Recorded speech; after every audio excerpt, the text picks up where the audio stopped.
yan at kailangan makagawa ng 3. Pag tumayo ang cup, papatalbogin ang ping pong ball dito hanggang makashoot. Pag nagawa all 3 tables, magka-congratulations kami for 1 million pesos. Ito na! Ina, may iba tayo ng konti. Kanina nasanay ka na walang timer.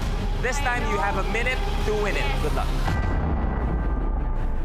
Tapos kailangan patalbogin ng plastic cup sa mesa hanggang tumayo ito. Next na gagawin ko sa pagpapatalbog ng ping pong ball ay kailangan ma-shoot sa nakatayong plastic. The game begins in 3, 2, 1.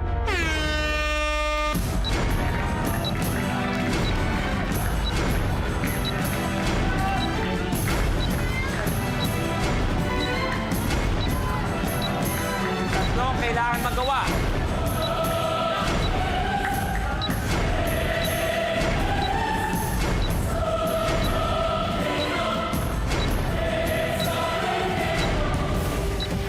Seconds.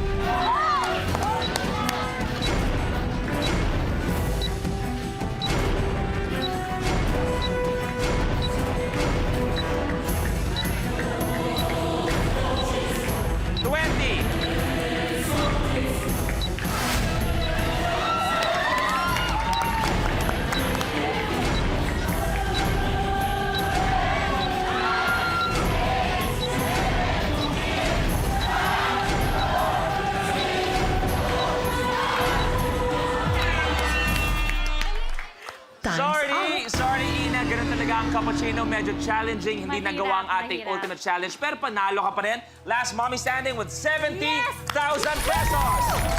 Masaya na ako doon. So, kamusta ang minute to win it para sa'yo? Masaya. Grabe. Alam mo, sa bootcamp, gusto ko na mag-quit. Sa totoo lang, kasi hirap na hirap ako. Kaya hindi ako makapaniwala na umabot ako sa last mommy standing. Ay, eksakto. At Masaya dahil na ako ikaw ang doon. last mommy standing, babalik ka pa sa Friday para sa labanan ng mga ultimate last man standing kung saan may chance ka ulit manalo ng 1 million pesos.